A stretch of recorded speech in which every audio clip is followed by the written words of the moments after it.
좋으신 하나님, 저희를 예배의 자리에 부르시니 감사와 찬송을 드립니다. 오늘 우리가 드리는 예배 가운데 임재하셔서 주님 영광 받으시고 예배하는 모든 성도들에게 한없는 은혜를 허락하여 주시옵소서. 오늘도 하나님 앞에 나오며 마음을 담아 예물을 구별하여 드렸습니다. 하나님, 쓰고 남은 것을 드리는 것이 아니라 하나님께 우리의 귀한 것, 우리의 삶에 주신 것 감사함으로 예물로 드리오니 하나님 받아 주시옵소서. 어렵고 힘든 시절 속에서 하나님이 돌보아 주시고 우리 성도들의 삶을 인도하여 주시며 때를 따라 돕는 은혜로 채우시고 공급하여 주시옵소서. 하나님께서 성도님들을 돌보아 주지 않으시면 우리가 누구에게 가며 누구를 의지하겠습니까? 하나님께 나와 하나님의 이름을 부르며 하나님을 의지하오니 주님이 우리의 도움이 되어 주시옵소서. 아버지 하나님, 드려진 예물이 하나님 기뻐하는 일에 복되게 사용되게 하여 주시옵소서. 이 시간 주의 말씀을 들으려고 합니다. 하나님, 우리에게 열린 마음을 주시고 깨닫는 은혜를 허락하여 주셔서 주의 말씀이 우리의 귀로 듣는 것이 아니라 마음의 귀로 들을 수 있게 하여 주시옵소서. 그리하여서 깨달아지며 깨달은 말씀을 따라 용기 있게 결단하며 살아내는 하나님의 백성들이 되게 하여 주옵소서. 우리 가운데 임하실, 우리 가운데 역사하실 주님을 기대하며 사랑하는 성도님들을 축복하며 예수님 거룩하신 이름으로 기도드리옵나이다. 아멘. 할렐루야. 하나님의 은혜가 여러분의 삶에 넘치길 축복합니다. 오늘 우리는 두 본문의 말씀을 보았습니다. 누가복음 19장과 21장의 말씀인데요, 우리 예수님 세상 계실 때 눈물을 흘리셨다는 본문이 성경에 보면 한 두 번 정도 나오고 있습니다. 예수께서 오늘 우리가 읽은 이 본문에 이르면 예루살렘 성을 보고 우셨다고 기록되어 있고, 요한복음에 가면 나사로의 무덤 앞에서 주님이 우셨습니다라는 말씀이 나오고 있습니다. 히브리서 기자는 히브리서 5장 7절에 이렇게 말씀하여 주고 있습니다. 그는 육체에 계실 때에 자기를 죽음에서 능히 구원하실 이에게 심한 통곡과 눈물로 간구와 소원을 올렸고 그의 경건하심으로 말미암아 들으심을 얻었느니라. 여기 보면 심한 통곡과 눈물로 기도하셨다 이렇게 기록되어 있습니다. 우리 예수님 세상 계실 때 그분의 삶은 어쩌면 눈물을 흘리시고 가슴치며 애통하는 삶이셨을 것입니다. 주님이 기뻐하셨다, 주님이 즐거워하셨다, 이런 표현들보다는 성경은 주님이 슬퍼하시고 애통하시고 가슴 아프셨다는 이야기가 많이 나오고 있습니다. 오늘 본문에도 예수님이 울고 있습니다. 사랑하는 성도 여러분, 예수님이 눈물 흘리시는 그 예수님의 마음을 이해하실 수 있으시겠습니까? 여러분은 예수님이 우시는 이 장면에 이르러서 여러분이 예수님의 마음을 공감할 수 있으시겠습니까? 아니면 이 본문은 우리가 두 번째 읽은 21장의 본문과 시간차는 있지만 같은 상황에 같은 장소에 놓여 있는데 제자들의 다른 반응입니다. 주님이 우시는 그곳에서 제자들은 그 성을 바라보며 성의 아름다움을 찬미하고 있는 것을 보게 됩니다. 주님은 우시고 제자들은 그 성을 찬미하고 있는 이 다른 반응들에 대해서 볼 때에 여러분은 누구의 반응에 더 공감이 가시는 것 같습니까? 이 땅을 살아가며 하나님은 우리에게 놀라운 능력을 주셨습니다. 그 능력은 다른 사람의 마음을 공유하고 공감하는 것입니다. 그래서 우리가 성경을 읽어가면 로마서 12장 15절에 이런 구절이 나오고 있습니다. 한번 같이 읽어볼까요? 시작. 아멘. 즐거워하는 자들과 함께 즐거워하고 우는 자들과 함께 울라. 이런 사람은 좋은 사람이 맞습니다. 그렇죠? 여러분이 기쁨이 있고 내가 정말로 행복한 일이 있는데 나의 기쁨에 참여하여 나보다 더 기뻐해 주는 친구가 있다면 어떻습니까? 내가 슬픔을 당했는데 나보다 더 슬퍼하는 친구가 있다면 그 사람은 참 좋은 사람이 분명합니다. 사도는 우리에게 그렇게 말하는 거예요. 즐거워하는 자들과 함께 즐거워하고 우는 자들과 함께 울라. 좋은 사람 되라는 것입니다. 이 땅의 많은 사람들은 남의 기쁨은 자기의 불행처럼 생각하는 경우들이 있습니다. 또 남의 불행은 자기의 성공의 기회처럼 생각하는 경우들이 있습니다. 그래서 사람들은 함께 공감하고 함께 공유하는 일을 잘 하지 않습니다. 그런데 성경은 우리에게 그리스도인이라면 너희가 즐거워하는 자들과 함께 즐거워하고 우는 자들과 함께 울라고 말하고 있습니다. 좋은 사람 되라는 말이죠. 저는 우리 성도님들이 이런 성도님들이 되시길 주님의 이름으로 축복합니다. 여러분, 공감하는 자가 되셔야 합니다. 화평교회 안에 이런 성도님들이 많아진다면 교회는 정말 아름답고 따뜻한 공동체가 될 것입니다. 내 기쁨을 나누는데 나보다 더 기뻐해 주는 사람, 내 즐거움을 나누는데 더 즐거워해 주는 사람, 내가 속상한 일을 당했는데 나보다 더 많이 울어주어서 내가 울지 못하도록 하는 그런 사람이 있다면 정말 좋은 사람이겠지요. 교회는 그렇게 되어야 합니다. 그런데 여러분, 그거 아십니까? 세상에 이런 사람들 제법 있습니다. 여러분이 신자들만 즐거워하는 자들과 즐거워하고 우는 사람과 우는 게 아니라 불신자들 중에도 진짜 괜찮은 사람들이 많이 있습니다. 그래서 내가 즐거워하는데 함께 즐거워해주고 내 슬픔에 함께 슬퍼해주는 불신자들도 있습니다. 세상에서도 이런 정도의 사람은 충분히 찾을 수 있습니다. 그런데요, 그리스도인은 좀 다른 마음도 함께 공유하게 된다는 것을 저는 여러분에게 말씀드리고 싶습니다. 성도는 옆에 있는 사람의 마음만 공유하고 공감하는 것이 아니라 성도가 되고 나면 갖게 되는 놀라운 능력이 있는데 하나님의 마음을 공유하고 공감한다는 것입니다. 누구의 마음이요? 하나님의 마음. 따라하십시오. 하나님의 마음. 성도가 되면 하나님의 마음이, 주님의 마음이 우리에게 공유되고 공감되기 시작하는 것입니다. 사람의 마음만 공유하고 공감하는 거 아니에요. 성도가 되고 나면 예수님의 마음이 우리에게 느껴지고 예수님의 생각이 우리에게 공유되고 그래서 예수님과 같은 공감을 하게 된다는 것입니다. 우리가 설교 이후에 이 찬양을 부르려고 하는데요, 아버지 당신의 마음이 있는 곳에, 이런 찬양입니다. 가사가 이렇습니다. 아버지 당신의 마음이 있는 곳에 나의 마음이 있기를 원해요. 아버지 당신의 눈물이 고인 곳에 나의 눈물이 고이길 원해요. 아버지 당신이 바라보는 영혼에게 나의 두 눈이 향하길 원해요. 어떻습니까? 아버지의 마음이 어디 있는지 알아야 내 마음이 있을 거 아닙니까? 그렇죠? 아버지의 눈물이 어디에 있는지 알아야 내가 내 눈물도 흐를 거 아닙니까? 또 이런 가사가 있습니다. 맨 뒷부분에 이렇습니다.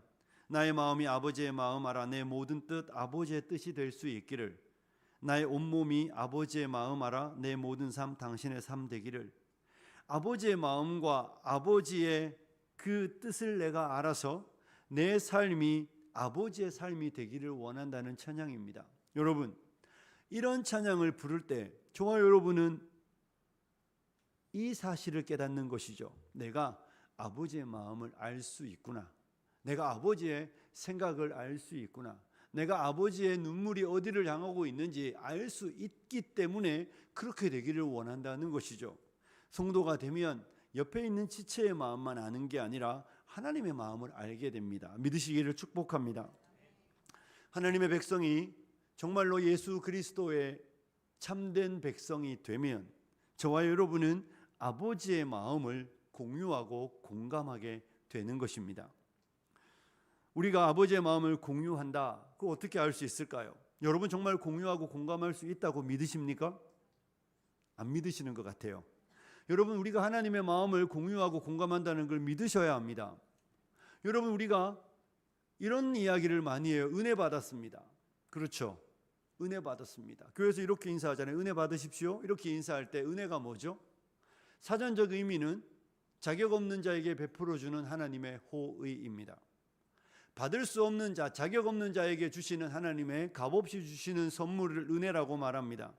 그러면 은혜를 받는다는 건 하나님께서 자격 없는 나에게 주시는 것인데요, 은혜 받았다는 표현이 뭘까요? 여러분, 예배 드리고 나면 은혜 받으십시오. 은혜 받으셨습니까? 기도할 때 은혜 받았습니다. 찬양할 때 하나님 내게 은혜 주셨습니다. 무슨 은혜 주셨습니까? 은혜의 내용은 이렇게 설명할 수 있지 않을까요? 내가 앞이 보이지 않아 답답하고 막막하였는데 하나님이 나에게 하나님의 마음을 알려주셨다. 하나님이 나에게 하나님의 뜻을 가르쳐 주셨다. 하나님이 나에게 오셔서 하나님이 나를 어떻게 생각하시는지, 하나님이 나를 향하여 어떤 계획이 있는지, 하나님이 지금 어떤 생각을 갖고 계신지 내게 알려주셨다. 이게 은혜 받았다는 거예요. 은혜를 받았다는 이야기는 그냥 내가 원하는 일들이 이루어졌다. 물론 그것도 은혜일 수 있겠죠. 그런데 기독교 신앙에서 은혜는 하나님이 나에게 하나님의 마음을, 하나님이 나에게 하나님의 생각을, 하나님이 나에게 하나님의 뜻을, 하나님이 나에게 하나님이 어떤 마음을 가지고 어떤 나를 바라보실 때 어떤 생각을 하시는지 알게 하여 주셨다입니다. 그래서 답답했던 길이 해결되고 어디로 가야 될지 알게 되며 무엇을 해야 될지 알게 되며 내 마음의 답답함들이 해결되는 것입니다. 그래서 은혜를 받았다는 것은 하나님의 마음이 내게 나누어졌다는 것입니다. 하나님의 생각이 나에게 비로소 다다랐다는 것이죠. 그걸 은혜 받았다고 말하는 것입니다. 그러니 은혜 받은 성도는 아버지의 마음을 압니다. 은혜 받은 성도는 아버지의 생각을 압니다. 은혜 받은 성도는 아버지의 감정을 읽어낼 수 있는 것입니다. 사랑하는 성도 여러분, 하나님은 인격적이십니다. 믿으십니까? 감정이 있다는 이야기입니다. 왜 즐거워하는 자들과 즐거워하고 우는 자들과 울라고 말하시는 그 하나님이 즐거움도 모르고 눈물도 모르고 감정도 없으신 무슨 AI와 로봇과 같은 분입니까? 그렇지 않습니다. 하나님이 인격적이시라는 말 속에는 그분에게는 지성이 있고 의지가 있고 감정이 있다는 이야기입니다. 그러니 하나님이 무슨 생각을 하시는지, 하나님이 어떤 감정과 정서를 느끼시는지 하나님은 그 백성에게 가르쳐 주기를 즐거워하시는 분입니다. 우리가 하나님과 교제한다. 교제가 뭐예요? 내가 오늘 누구를 만났다. 그 사람을 만나서 그 사람과 대화를 하면 그 사람을 알게 되는 거죠. 그 사람의 마음도 알고 생각도 알고 그 사람의 감정도 알게 되는 것입니다. 그래서 어떤 날들은 정말로 기쁜 사람을 만나고 나면 기쁨이 충만한데 슬픔에 쌓인 사람을 만나고 나면 나도 똑같은 슬픔을 느껴서 힘들어하는 거예요. 하물며 하나님을 만나는데 하나님이 우리에게 아무런 마음도 아무런 감정도 느끼지 않게 한다? 안 만난 거죠. 하나님을 만난 게 아니라 하나님을 만나지 못했다는 증거입니다. 우리 하나님은 그 백성들에게 그 마음 나눠주는 것을 정말 좋아하시는 분이신 줄로 믿습니다. 여러분 어떻습니까? 저는 목사가 되어 가끔씩 정말 가끔씩 어느 교회에 설교를 하러 갈 때가 있습니다. 그런데 여러분 설교를 하러 가면 놀라운 일이 있습니다. 어떤 교회는 정말 목사의 설교가 그렇게 쉬울 수가 없습니다. 설교를 같은 원고를 가지고 설교하는데 정말 하나님이 하늘을 여시고 부으시는 은혜가 그 교회에 임한다는 걸 느낄 때가 있습니다. 왜 그럴까요? 그 교회가 이미 하나님의 은혜를 받고 하나님의 마음을 공유하기 때문이에요. 그런데요, 이런 교회도 있습니다. 사람은 참 많이 모여 있는데 설교하기가 정말 어려운 교회가 있습니다. 물론 설교자의 문제를 제가 배제하는 건 아닙니다.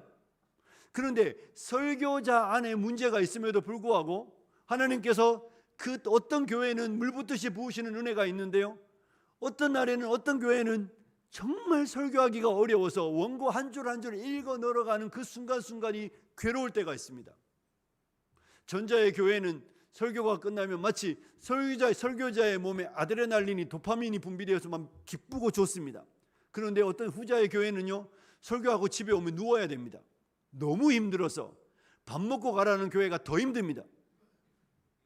아니 밥이나 안 먹으면 집에 와서 빨리 누울 텐데 왜 그렇습니까? 교회가 영적인 분위기가 그런 곳이죠. 하나님의 마음이 공유되는 교회는 정말로 목회자가 설교할 때 너무 편하고 행복합니다. 근데 하나님의 마음이 공유되지 않는 곳에는 그것보다 힘들고 어려운 일이 없습니다. 하나님은 우리에게 하나님의 마음을 나누어 주시는 분이십니다. 어떻게 나누어 주십니까? 하나님의 마음을 공유한다고 그랬는데 어떻게 알 수 있을까요? 성경은 우리에게 이렇게 말하고 있습니다. 여러분, 저와 여러분이 예수 믿고 나면 우리의 마음에 누가 들어오십니까? 성령님이 들어오시죠. 성령님 무슨 일을 하십니까? 고린도전서 2장 10절에 이런 구절이 나오고 있습니다. 함께 읽을까요? 시작.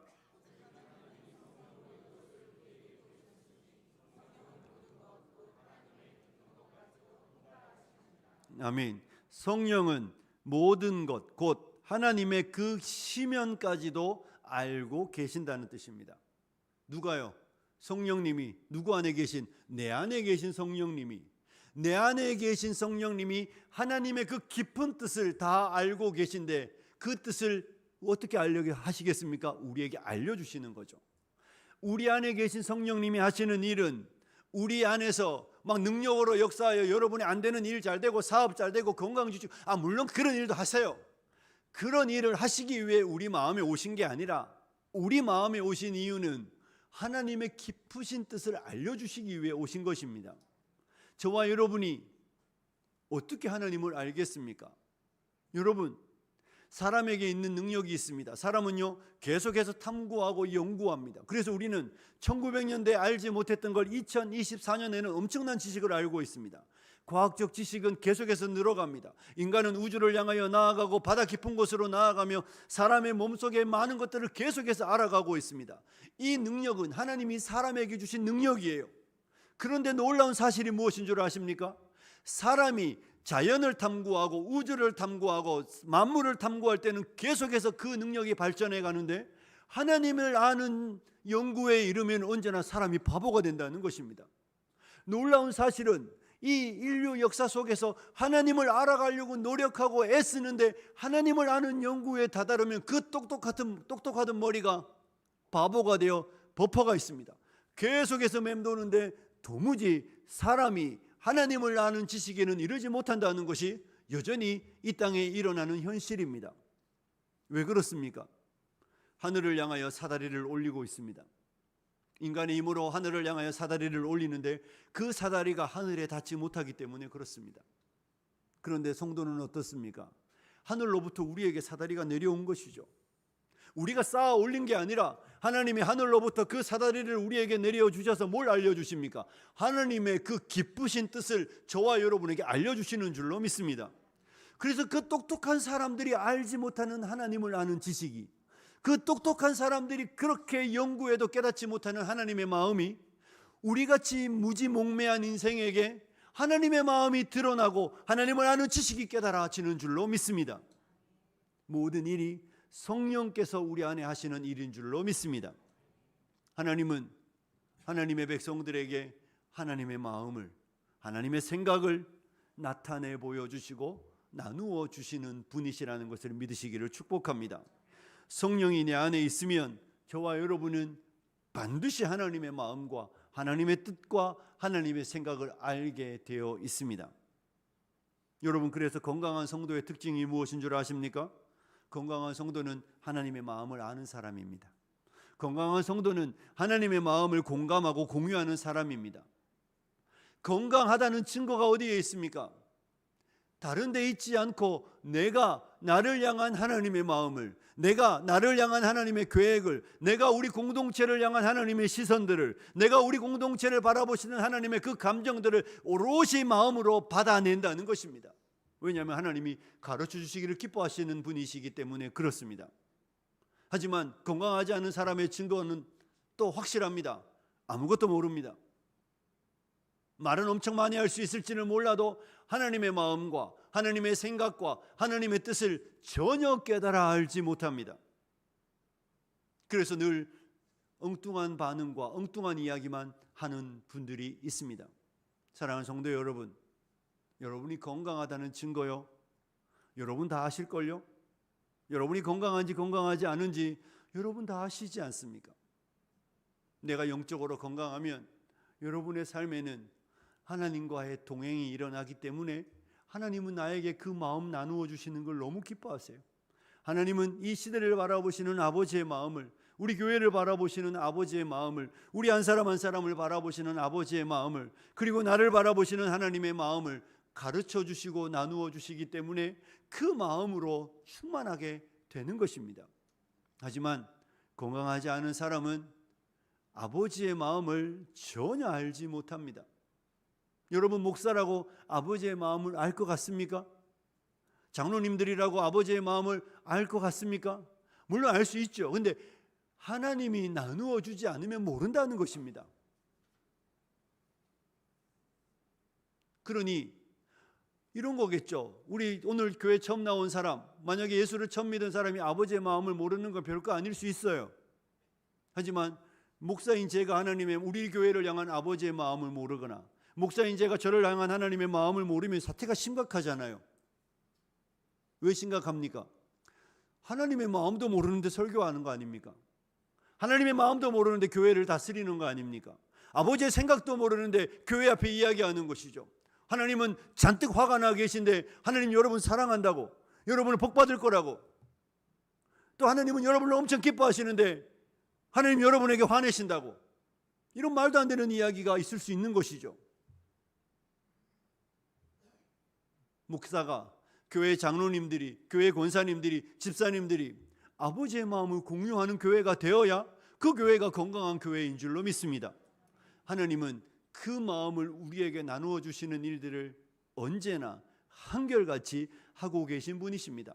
저는 우리 성도님들이 정말 하나님의 마음을 공유하시는 분들이 되시기를, 공감하시는 분들이 되시길 주님의 이름으로 축복합니다. 가정에서 부부 사이에 이런 이야기 하시는 분들 많아요. 목사님 대화가 안 돼요. 그죠? 대화가 안 되죠. 어떻게 몇십 년을 살았는데도 대화가 안 돼요. 마음이 나누어지지 않는 거예요. 서로 다른 이야기를 하죠. 그래서 다른 생각을 하느라고 늘 싸우고 갈등합니다. 우리는 하나님과 어떻습니까? 늘 싸우고 갈등하고 있지 않습니까? 하나님의 마음이 우리에게 나누어져야 저와 여러분과 하나님 사이의 화목과 하나님과 우리 사이에 아름다운 교제들이 일어날 수 있는 것이죠. 오늘 본문은 우리에게 예수님의 마음이 어떻게 나누어지고 있는지 보여주고 있습니다. 예수님이 지금 뭐하고 계십니까? 울고 계십니다. 우리 예수님께서 성을 보시고 우신다 이렇게 말씀하고 있습니다. 그런데 그 성을 바라보고 제자들은 그 성을 찬미하고 있는 것이죠. 여러분, 예수님은 왜 울고 계십니까? 우리 예수님의 눈에는 너무 잘 보이는 거죠. 그 성의 영적인 상황이 너무 잘 보이고, 그리고 그 성이 앞으로 어떻게 무슨 일이 벌어질지 너무 잘 보이는 거예요. 아버지 하나님께서 아들을 보내요. 선지자를 보내도 안 되고, 선지자를 보내도 안 되고, 사람들을 보내어 그렇게 아버지의 마음을 나누어 주었음에도 불구하고 깨달아 알지 못하니까 하나님이 아들을 보내어 아버지의 생각을, 아버지의 뜻을 알려주셨습니다. 그럼에도 불구하고 그들이 이 본문을 읽고 잠시 잠깐 이후에는 그 아들을 뭐합니까? 십자가 못 박아 죽이는 것이죠. 도무지 하나님의 마음을 읽어내지 못하는 미련하고 어리석은 예루살렘 성의 백성들이 잠시 잠깐 이후에 하나님이 허락하셔서 예루살렘이 멸망당하는 것을 주님은 보시기 때문에 주님은 그 성을 바라보며 그 성이 아무리 화려해도, 그 성이 아무리 아름다워도 주님이 태어나신 나사렛에 비하면 정말 화려한 불빛으로 찬란한, 오늘날로 말하면 그렇겠죠.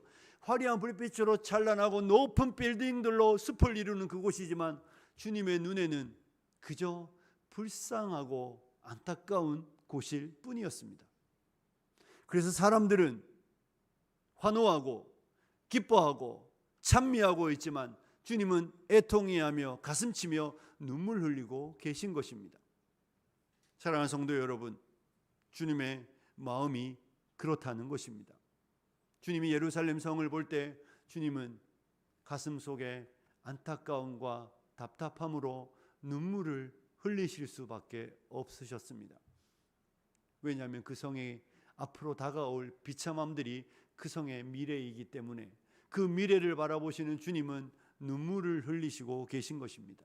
하지만 그 주님의 마음을 공유하고 공감하지 못하는 제자들은 보이는 것밖에 보지 못하여 눈물을 흘리는 자들이 아니라 그 성을 찬미하고 그 성을 바라보고 환호하고 있는 것이죠.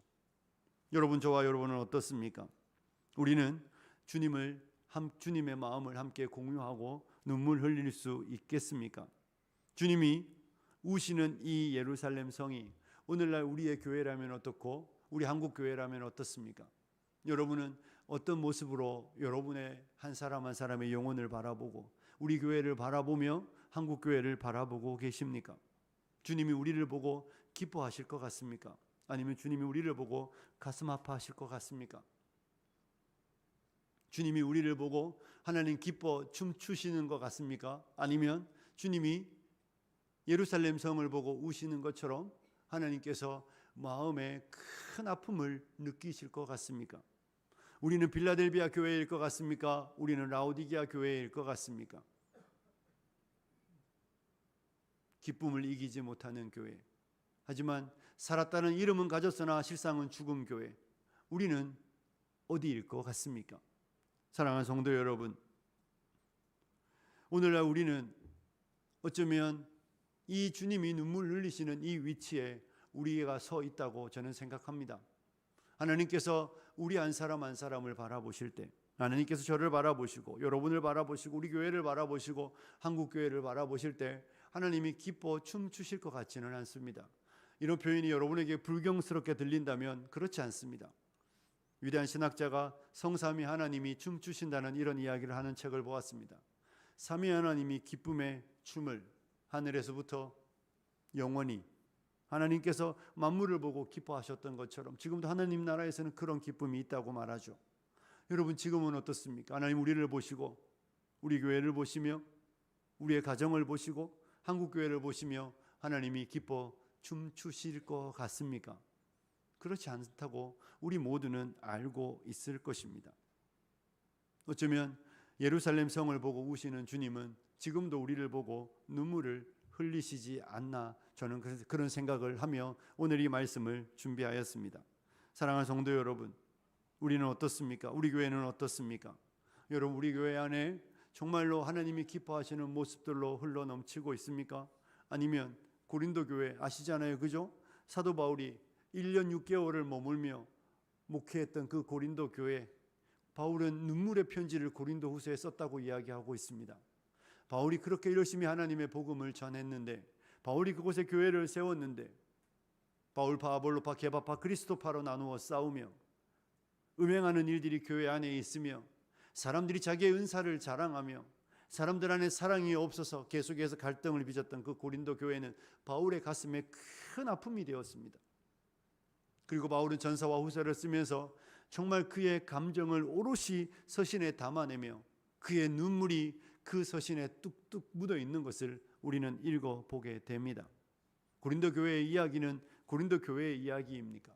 우리는 고린도 교회와는 달리 어쩌면 바울이 세 일에밖에 머무르지 않았지만 데살로니가 교회처럼 너희의 믿음의 역사와 사랑의 수고와 소망의 인내를 알고 항상 하나님 아버지께 감사한다는 그 고백이 있는 데살로니가 교회와 같습니까? 오늘을 살아가는 우리들의 모습은 어쩌면 고린도 교회와 그렇게 다르지 않지 않은가 하는 생각을 해보게 됩니다.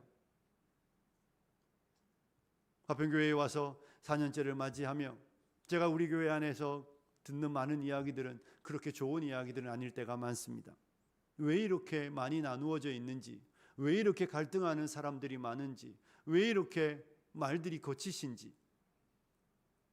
사랑하는 성도 여러분, 주님의 피로 값주고 사신 교회입니다. 주께서 우리를 위하여 생명 내어주시고 이 땅에 세우신 주님의 몸입니다.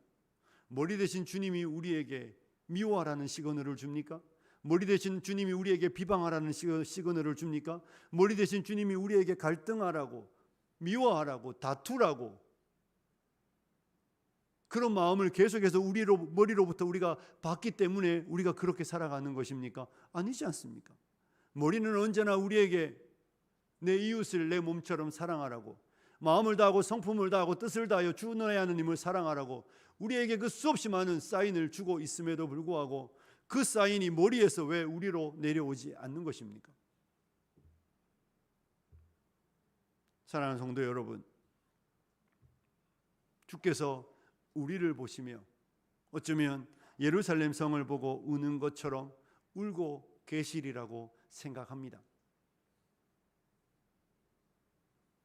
여러분과 제가 교회 안에 오래 다니시는 분들은 더 어른이 되어야 하고 더 성숙한 분이 되어야 합니다. 더 너그럽고 더 관대하며 더 여유 있으며 더 품어줄 수 있어야 합니다.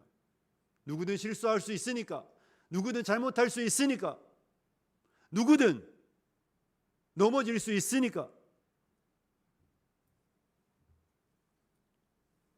사람이지 않습니까? 그럼에도 불구하고 우리의 현주소는 그러하지 않은 것이죠.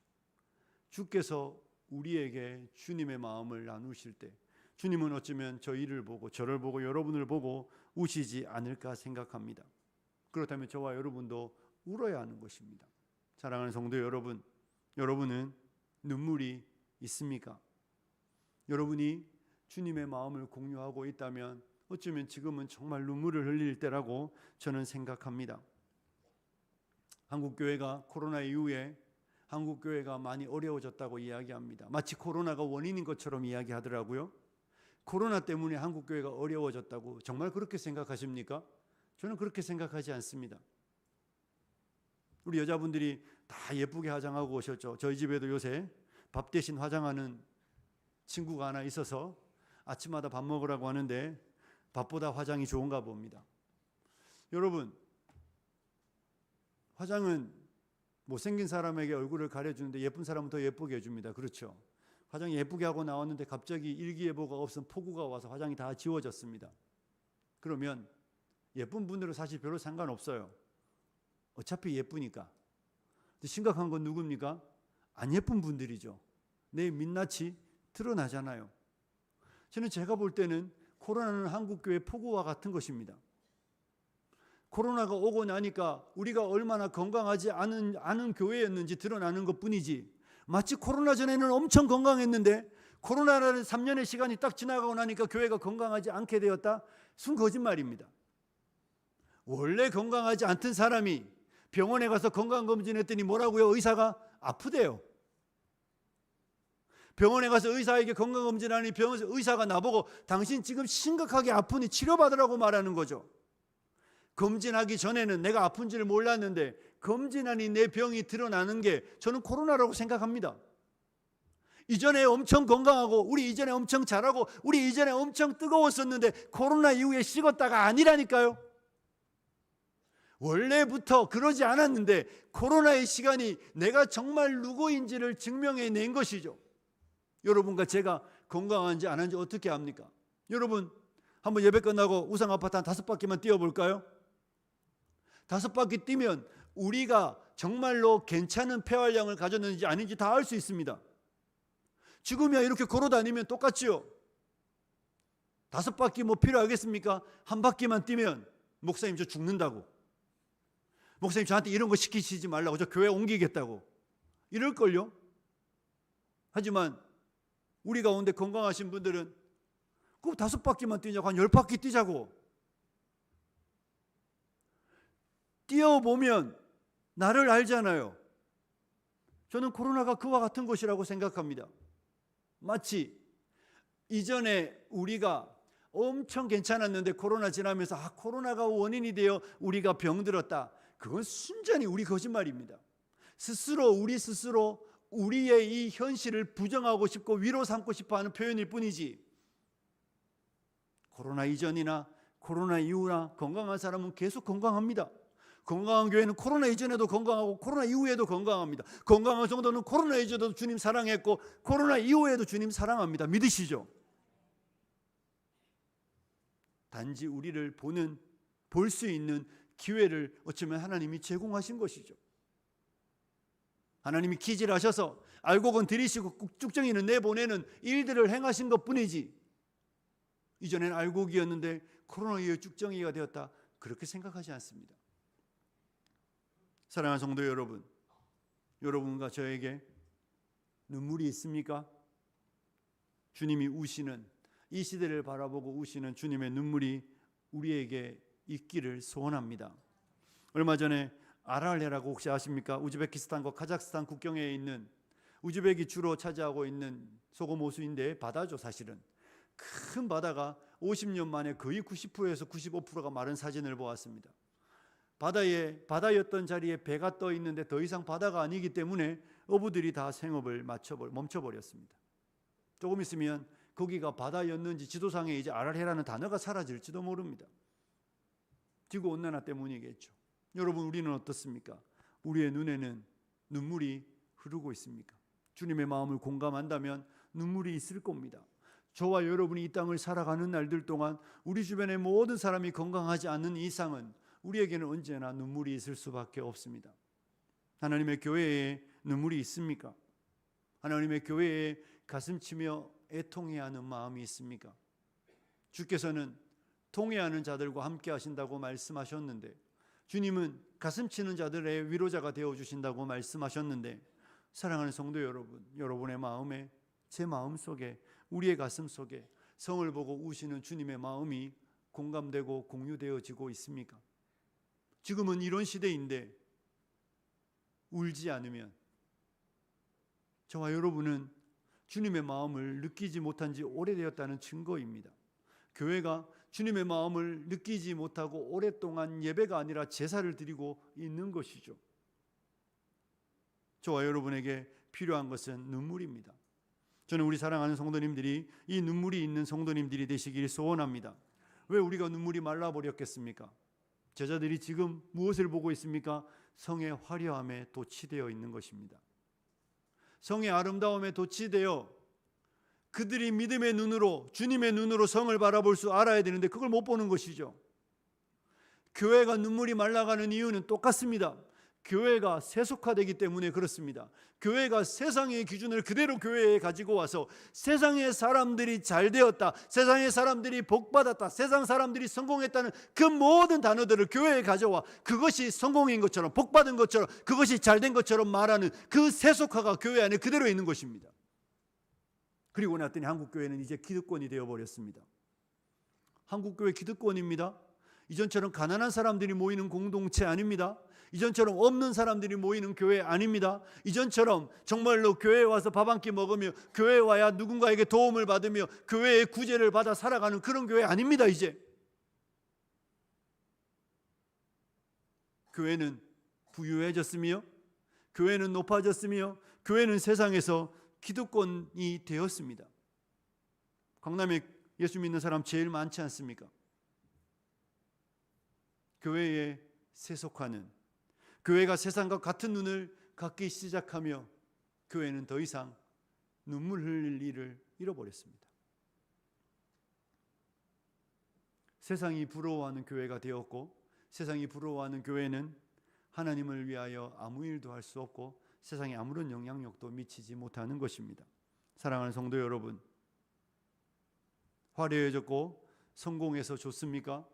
그런데 그 이면에 물론 주님이 여러분이 순종할 때 복 주십니다. 복을 부정하는 건 아닙니다. 잘 되는 거 부정하는 거 아닙니다. 중요한 건 여러분이 잘 될 때에도 주님의 마음이 여러분에게 공유되고 공감되냐는 것입니다. 여러분이 지금도 주님의 마음을 느끼고 주님의 마음을 알고 주님의 마음을 알기 때문에 남들이 기뻐하는 그곳에서 눈물 흘릴 수 있습니까? 사람들이 보지 못하는 이 세상의 미래들을, 사람들의 앞날의 일들을, 그들 앞에 놓여있는 그 비참한 미래들을 바라보며 여러분은 눈물 흘리고 애통해 할 수 있습니까? 우리의 삶의 자리가 어떻든지 주님이 내게 주님의 마음을 나누어 주실 때, 특별히 이 시대는 눈물이 필요한 시대입니다. 주님의 마음을 공유하셨다면, 공유받고 있다면, 주님이 보시는 눈으로 이 시대를 바라본다면, 교회를 바라본다면, 교회 안에 있는 우리의 자녀들을 바라본다면 어떻게 울지 않을 수 있습니까? 저는 우리 사랑하는 성도님들이 예루살렘 성을 보고 우시는 주님의 마음을 공감하고 공유할 수 있는 분들이 되시기를 소원합니다. 특별히 교회의 직분자들은 주님의 이 마음을 공유하는 자리로 오셔야 합니다. 기도의 자리에 좀 오십시오. 우리 직분자들은 새벽기도 오라고까지는 안 하겠습니다. 금요일에는 좀 오십시오. 금요일에 오셔서 기도 좀 하십시오. 여러분이 정말로 주님의 교회를 섬기는 일꾼들이라면 이 자리는 지켜야 되는 거 아닙니까? 기도의 자리에 오셔서 주님이 우리를 어떻게 보시는지 좀 알게 하여 달라고, 주님이 눈물이 머무는 그곳에 나도 갈 수 있도록, 주님이 애통해하는 그곳에 나도 갈 수 있도록, 주님이 가슴치는 그곳에 나도 갈 수 있도록 좀 기도의 자리에 오십시오. 저도 개인적으로 이 설교를 준비하고 마음에 다짐한 것이 있습니다. 저녁에 기도를 해야 되겠다는 생각을 했습니다. 아마 8시 반쯤에 교회를 오지 않을까 싶습니다. 월요일에는 안 오지 않을까 싶습니다. 하지만 여러분, 저녁마다 기도회를 하려고 합니다. 기도회가 아니라 그냥 기도하려고 해요. 혹시 기도하시고 싶으신 분들은 오십시오. 그럼 제가 문은 열어놓겠습니다. 여러분, 기도가 필요한 시절입니다. 기도하지 않고 주님의 마음이 나누어지지 않습니다. 기도하지 않는 사람에게 주님의 생각이 전달되지 않습니다. 하나님 앞에 무릎 꿇지 않는 사람에게 주님의 생각이 전달될 일이 만무하고, 그러니 그 사람이 주님의 마음을 알아서 주님이 우시는 곳에서 울고 주님이 기뻐하시는 곳에서 기뻐할 일은 불가능한 것입니다. 주님이 우리에게 마음을 나누어 주는 이 예배의 자리에, 주님이 우리의 마음, 주님이 마음을 나누어 주시는 그 기도의 자리에 여러분이 오셔야 합니다. 그리고 그곳에서 주님의 마음을 공유하셔야 합니다. 그러면 지금 이 시대가 얼마나 눈물이 필요한 시대인지 우리 모두는 공감하게 될 것입니다. 그리고 주님과 함께 이 시대와 이 시대의 교회를 위하여, 이 시대에 길 잃어버린 양들을 위하여 울게 될 것입니다. 사랑하는 성도 여러분, 말씀을 정리하며 생각해 보십시오. 누가복음 15장에 보면 잃은 양의 비유, 잃은 드라크마의 비유, 잃은 아들의 비유가 나옵니다. 드라크마를 찾기 위하여 여인이 열심히 찾고, 잃은 양을 찾기 위하여 험산줄령 헤매이며 양을 찾으며 잃은 아들을 기다리는 아버지의 이야기가 나옵니다. 여러분, 그 본문을 여러분에게 적용하면 어떻습니까? 여러분과 제가 그렇게 찾아야 된다는 것입니다. 주님이 나를 그렇게 찾는다고만 읽지 마시고, 내가 그렇게 찾는 자가 되어야, 내가 그렇게 구하는 자가 되어야, 내가 그렇게 기다리는 자가 되어야 우리에게 아버지의 마음이 나누어질 줄로 믿습니다. 그러지 않으면 여러분과 저의 인생은 다 헛된 삶입니다. 아버지의 마음 읽어내지 못하고 살아가는 성도의 인생에 무슨 의미가 있습니까? 아버지의 마음을 읽어내지 못하고, 아버지의 감정을 함께 느끼지 못하고, 주님의 마음을 읽어내지 못하는 교회와 백성들이 이 땅에 10년이 있고 100년이 있고 1000년이 있다고 해도, 이 교회에 10,000명이 모이고 20,000명이 모인다고 해도 그게 하나님과 무슨 상관이 있습니까? 살아있는 날들 동안 우리의 인생에 의미가 있으려면 아버지의 마음이 저와 여러분에게 공유되어야 할 줄로 믿습니다.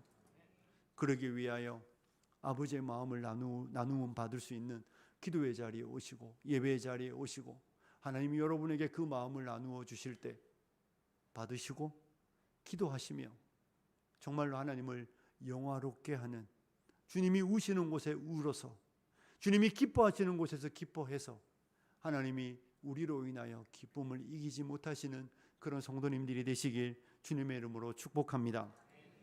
우리 시간 찬양팀 나오시고 찬양하고 같이 한번 기도하고 축도 예배를 마치겠습니다. 우리 아까 제가 나누었던 아버지 당신의 마음을 함께 찬양합니다. 마이크만 들고 빨리 나오셔요. 우리 다 같이 일어나서 찬양하겠습니다. 마지막 곡이니까요. 아버지 당신의 마음이 있는 곳에 나의 마음이 있기를 원해요. 나의 마음이 있기를 원해요. 아버지 당신의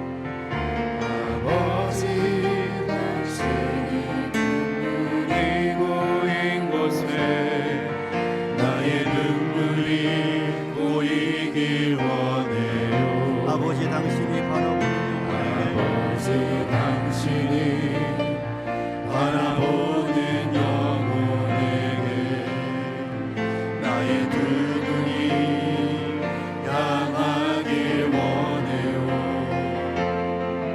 아버지 당신이 울고 있는 어두운 땅에 나의 두 발이 향하길 원해요.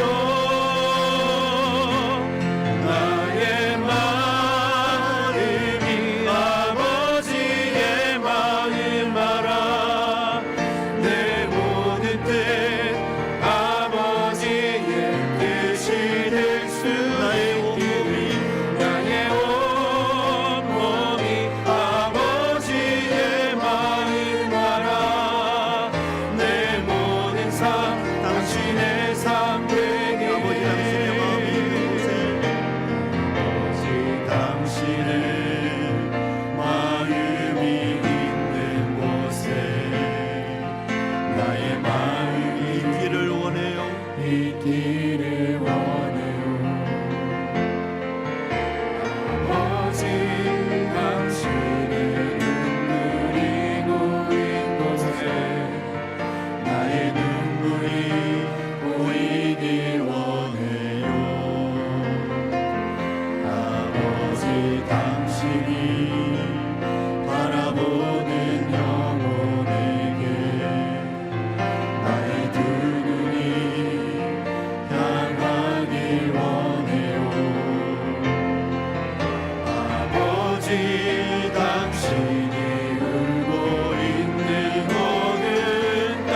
함께 같이 기도하고 축도로 예배를 마치겠습니다.